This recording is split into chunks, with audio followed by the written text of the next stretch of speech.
अध्याय 4 दिव्य ज्ञान। भगवान श्री कृष्ण ने कहा, मैंने इस अमर योग विद्या का उपदेश सूर्यदेव विवस्वान को दिया और विवस्वान ने मनुष्यों के पिता मनु को उपदेश दिया और मनु ने इसका उपदेश इक्ष्वाकु को दिया। आज मेरे द्वारा वही यह प्राचीन योग यानी परमेश्वर के साथ अपने संबंध का विज्ञान तुमसे कहा जा रहा है, क्योंकि तुम मेरे भक्त तथा मित्र हो। अतः तुम इस विज्ञान के दिव्य रहस्य को समझ सकते हो। इस प्रकार यह परम विज्ञान गुरु परंपरा द्वारा प्राप्त किया गया और राज ऋषियों ने इसी विधि से इसे समझा, किंतु कालक्रम में यह परंपरा छिन्न हो गई। अतः यह विज्ञान यथारूप में लुप्त हो गया लगता है। अर्जुन ने कहा, सूर्यदेव विवस्वान आपसे पहले हो चुके हैं, तो फिर मैं कैसे समझूं कि प्रारंभ में भी आपने उन्हें इस विद्या का उपदेश दिया था।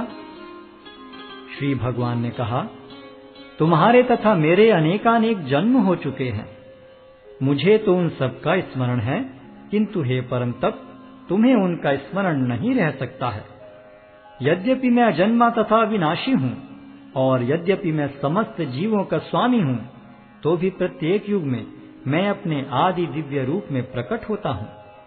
हे भरतवंशी, जब भी और जहाँ भी धर्म का पतन होता है और अधर्म की प्रधानता होने लगती है, तब तब मैं अवतार लेता हूँ। भक्तों का उद्धार करने, दुष्टों का विनाश करने तथा धर्म की फिर से स्थापना करने के लिए मैं हर युग में प्रकट होता हूँ। हे अर्जुन, जो मेरे आविर्भाव तथा कर्मों की दिव्य प्रकृति को जानता है, वह इस शरीर को छोड़ने पर इस भौतिक संसार में पुनः जन्म नहीं लेता, अपितु मेरे सनातन धाम को प्राप्त होता है। आसक्ति, भय तथा क्रोध से मुक्त होकर मुझ में पूर्णतया तन्मय होकर और मेरी शरण में आकर बहुत से व्यक्ति भूतकाल में मेरे ज्ञान से पवित्र हो चुके हैं। इस प्रकार से उन सबों ने मेरे प्रति दिव्य प्रेम को प्राप्त किया है। जिस भाव से सारे लोग मेरी शरण ग्रहण करते हैं, उसी के अनुरूप मैं उन्हें फल देता हूँ। हे पार्थ, प्रत्येक व्यक्ति सभी प्रकार से मेरे पथ का अनुगमन करता है। इस संसार में मनुष्य सकाम कर्मों में सिद्धि चाहते हैं, फलस्वरूप वे देवताओं की पूजा करते हैं। निस्संदेह संसार में मनुष्य को सकाम कर्म का फल शीघ्र प्राप्त होता है। प्रकृति के तीनों गुणों और उनसे संबद्ध कर्म के अनुसार मेरे द्वारा मानव समाज के 4 विभाग रचे गए। यद्यपि मैं इस व्यवस्था का सृष्टा हूँ, किंतु तुम यह जान लो कि मैं इतने पर भी अव्यय अकर्ता हूँ। मुझ पर किसी कर्म का प्रभाव नहीं पड़ता, न ही मैं कर्म फल की कामना करता हूँ। जो मेरे संबंध में इस सत्य को जानता है, वह भी कर्मों के फल के पाश में नहीं बंधता। प्राचीन काल में समस्त मुक्तात्माओं ने मेरी दिव्य प्रकृति को जान करके ही कर्म किया। अतः तुम्हें चाहिए कि उनके पद चिन्हों का अनुसरण करते हुए अपने कर्तव्य का पालन करो। कर्म क्या है और अकर्म क्या है, इसे निश्चित करने में बुद्धिमान व्यक्ति भी मोहग्रस्त हो जाते हैं। अतः मैं तुमको बताऊंगा कि कर्म क्या है, जिसे जानकर तुम सारे अशुभ से मुक्त हो सकोगे। कर्म की बारीकियों को समझना अत्यंत कठिन है। अतः मनुष्य को चाहिए कि वह यह ठीक से जाने कि कर्म क्या है, विकर्म क्या है और अकर्म क्या है। जो मनुष्य कर्म में अकर्म और अकर्म में कर्म देखता है, वह सभी मनुष्यों में बुद्धिमान है और सब प्रकार के कर्मों में प्रवृत्त रहकर भी दिव्य स्थिति में रहता है। जिस व्यक्ति का प्रत्येक प्रयास इंद्रिय तृप्ति की कामना से रहित होता है, उसे पूर्ण ज्ञानी समझा जाता है। उसे ही साधु पुरुष ऐसा करता कहते हैं, जिसने पूर्ण ज्ञान की अग्नि से कर्म फलों को भस्मसात कर दिया है। अपने कर्म फलों की सारी आसक्ति को त्याग कर सदैव संतुष्ट तथा स्वतंत्र रहकर वह सभी प्रकार के कार्यों में व्यस्त रहकर भी कोई सकाम कर्म नहीं करता। ऐसा ज्ञानी पुरुष पूर्ण रूप से संयमित मन तथा बुद्धि से कार्य करता है, अपनी संपत्ति के सारे स्वामित्व को त्याग देता है और केवल शरीर निर्वाह के लिए कर्म करता है। इस तरह कार्य करता हुआ वह पाप रूपी फलों से प्रभावित नहीं होता है।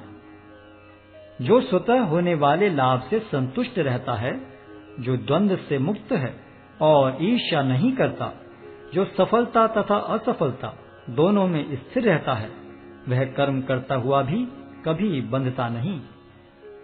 जो पुरुष प्रकृति के गुणों के प्रति अनासक्त है और जो दिव्य ज्ञान में पूर्णतया स्थित है, उसके सारे कर्म ब्रह्म में लीन हो जाते हैं। जो व्यक्ति कृष्ण भावनामृत में पूर्णतया लीन रहता है, उसे अपने आध्यात्मिक कर्मों के योगदान के कारण अवश्य ही भगवत धाम की प्राप्ति होती है, क्योंकि उसमें हवन आध्यात्मिक होता है और हवि भी आध्यात्मिक होती है। कुछ योगी विभिन्न प्रकार के यज्ञों द्वारा देवताओं की भली भांति पूजा करते हैं और कुछ परब्रह्म रूपी अग्नि में आहुति डालते हैं। इनमें से कुछ विशुद्ध ब्रह्मचारी श्रवणादि क्रियाओं तथा इंद्रियों को मन के नियंत्रण रूपी अग्नि में स्वाहा कर देते हैं, तो दूसरे लोग इंद्रिय विषयों को इंद्रियों की अग्नि में स्वाहा कर देते हैं। दूसरे जो मन तथा इंद्रियों को वश में करके आत्म साक्षात्कार करना चाहते हैं, संपूर्ण इंद्रियों तथा प्राण वायु के कार्यों को संयमित मन रूपी अग्नि में आहुति कर देते हैं। कठोर व्रत अंगीकार करके कुछ लोग अपनी संपत्ति का त्याग करके, कुछ कठिन तपस्या द्वारा, कुछ अष्टांग योग पद्धति के अभ्यास द्वारा अथवा दिव्य ज्ञान में उन्नति करने के लिए वेदों के अध्ययन द्वारा प्रबुद्ध बनते हैं। अन्य लोग भी हैं जो समाधि में रहने के लिए श्वास को रोके रहते हैं। वे अपान में प्राण को और प्राण में अपान को रोकने का अभ्यास करते हैं और अंत में प्राण अपान को रोककर समाधि में रहते हैं। अन्य योगी कम भोजन करके प्राण की प्राण में ही आहुति देते हैं। ये सभी यज्ञ करने वाले यज्ञों का अर्थ जानने के कारण पाप कर्मों से मुक्त हो जाते हैं और यज्ञों के फल रूपी अमृत को चखकर परम दिव्य आकाश की ओर बढ़ते जाते हैं। हे कुरुश्रेष्ठ, जब यज्ञ के बिना मनुष्य इस लोक में या तो इस जीवन में ही सुखपूर्वक नहीं रह सकता, तो फिर अगले जन्म में कैसे रह सकेगा। ये विभिन्न प्रकार के यज्ञ वेद सम्मत हैं और ये सभी विभिन्न प्रकार के कर्मों से उत्पन्न हैं। इन्हें इस रूप में जानने पर तुम मुक्त हो जाओगे। हे परंतप, द्रव्य यज्ञ से ज्ञान यज्ञ श्रेष्ठ है। हे पार्थ, अंततो गत्वा सारे कर्म यज्ञों का अवसान दिव्य ज्ञान में होता है। तुम गुरु के पास जाकर सत्य को जानने का प्रयास करो, उनसे विनीत होकर जिज्ञासा करो और उनकी सेवा करो। स्वरूप सिद्ध व्यक्ति तुम्हें ज्ञान प्रदान कर सकते हैं, क्योंकि उन्होंने सत्य का दर्शन किया है। स्वरूप सिद्ध व्यक्ति से वास्तविक ज्ञान प्राप्त कर चुकने पर तुम पुनः कभी ऐसे मोह को प्राप्त नहीं होगे, क्योंकि इस ज्ञान के द्वारा तुम देख सकोगे कि सभी जीव परमात्मा के अंश स्वरूप हैं, अर्थात वे सब मेरे हैं। यदि तुम्हें समस्त पापियों में भी सर्वाधिक पापी समझा जाए, तो भी तुम दिव्य ज्ञान रूपी नाव में स्थित होकर दुख सागर को पार करने में समर्थ होगे। जैसे प्रज्वलित अग्नि ईंधन को भस्म कर देती है, उसी तरह हे अर्जुन, ज्ञान रूपी अग्नि भौतिक कर्मों के समस्त फलों को जला डालती है। इस संसार में दिव्य ज्ञान के समान कुछ भी उदात्त तथा शुद्ध नहीं है। ऐसा ज्ञान समस्त योग का परिपक्व फल है। जो व्यक्ति भक्ति में सिद्ध हो जाता है, वह यथा समय अपने अंतर में इस ज्ञान का आस्वादन करता है। जो श्रद्धालु दिव्य ज्ञान में समर्पित हैं और जिसने इंद्रियों को वश में कर लिया है, वह इस ज्ञान को प्राप्त करने का अधिकारी है और इसे प्राप्त करते ही वह तुरंत आध्यात्मिक शांति को प्राप्त होता है। किंतु जो अज्ञानी तथा श्रद्धा विहीन व्यक्ति शास्त्रों में संदेह करते हैं, वे भगवत भावनामृत नहीं प्राप्त करते, अपितु नीचे गिर जाते हैं। संशयात्मा के लिए न तो इस लोक में न ही परलोक में कोई सुख है। जो व्यक्ति अपने कर्म फलों का परित्याग करते हुए भक्ति करता है और जिसके संशय दिव्य ज्ञान द्वारा विनष्ट हो चुके हैं, वही वास्तव में आत्मपरायण है। हे धनंजय, वह कर्मों के बंधन से नहीं बंधता। अतएव तुम्हारे हृदय में अज्ञान के कारण जो संशय उठे हैं, उन्हें ज्ञान रूपी शस्त्र से काट डालो। हे भारत, तुम योग से समन्वित होकर खड़े हो और युद्ध करो।